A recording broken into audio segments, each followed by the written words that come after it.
Only on NBC5 News tonight, a weekend pride event being met with pushback from some in the community. The second annual Klamath Pride event is set for tomorrow at Veterans Park in downtown Klamath Falls. But as it nears, LGBTQ+ members of the community say they are now experiencing backlash from a vocal segment of the community who aren't welcoming the family-friendly event. NBC5's Jenna King has our top story tonight at 6. Saturday Pride event in Klamath Falls, meant to welcome inclusivity in the community, is getting pushback from an elected government official and others, spreading what one city councilor called inaccurate information. There's groups coming into this community this month that want to teach your children what it is to be a drag queen, that want to entice your children, groom your children. That's Mike Voigt, the pastor of New Horizon Christian Fellowship, speaking in a sermon earlier this month that can be found on the church's website. The pastor shocked many in the audience at last weekend's Benefit for the Basin, an event to raise funds for local children, when he turned what was supposed to be a blessing into what the event called a personal message that it did not endorse. It issued an apology on Facebook, but soon had to take down the post because of the discourse in the comments. And I firmly believe that it was not his intent to offend anybody or to hurt anybody. VALEREE Lane has lived in Klamath Falls for 43 years. In attendance herself, she says people were hurt by his words, but says she knows he doesn't speak for the majority of the community. We don't want to be known for hatred. We don't want to be known for intolerance. But what we all want to be known for is a community that cares about its kids. But organizers of Saturday's Pride event were not as forgiving. There has been some pushback.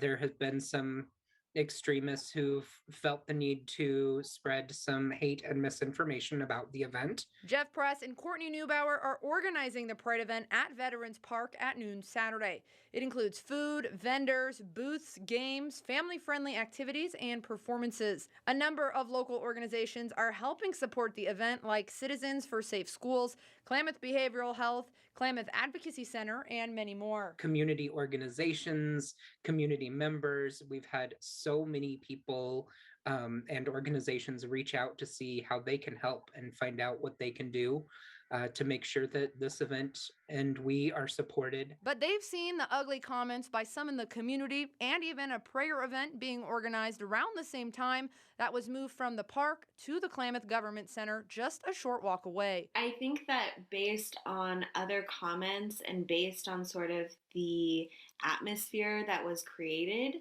and the disinformation that was spread, it was done so purposefully to cause fear. Oregon State Representative E. Werner Reschke among those sharing the post and saying it was moved to avoid any appearance of confrontation or being labeled as a protest. The post says they're praying for, quote, children's safety. The opposition is out there, and it's unfortunate, but it is freedom of speech. And that's why we live in such a wonderful country. I'm disappointed. I thought we had come further than that as a society. This isn't the first time Klamath Falls has made headlines for not being a welcoming community to everyone.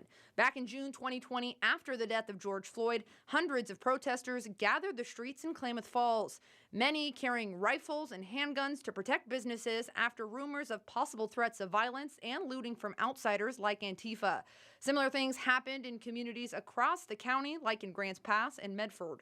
Twitter said white nationalist groups spread that rumor. And there was a lot of, social media that Antifa was coming, and I think a lot of people were frightened, and we are a rural area, and they came out to protect. Second-term Mayor Carol Westfall says an equity task force was formed after that to ensure a more inclusive environment in the community. She points to the renaming of Kit Carson Park as one of its successes. There was a lot of people that were passionate about it, and they got in there, and we welcomed that passion. But some members of the task force say more needs to be done. The city's former liaison to the task force, the then assistant to the city manager, Eric Osterberg, thought it should become permanent. He was allegedly threatened with a rock at a city council meeting for being a gay black man. The DA's office pursued charges. I know Mr. Osterberg worked very hard with the task force in all their efforts.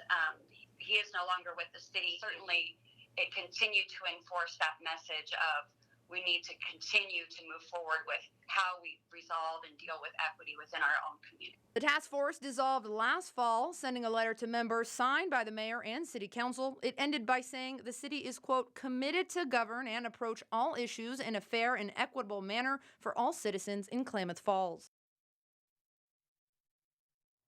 Jenna King reporting. The Klamath tribes released a statement this week in support of the event. It says the tribes welcome all members of the community.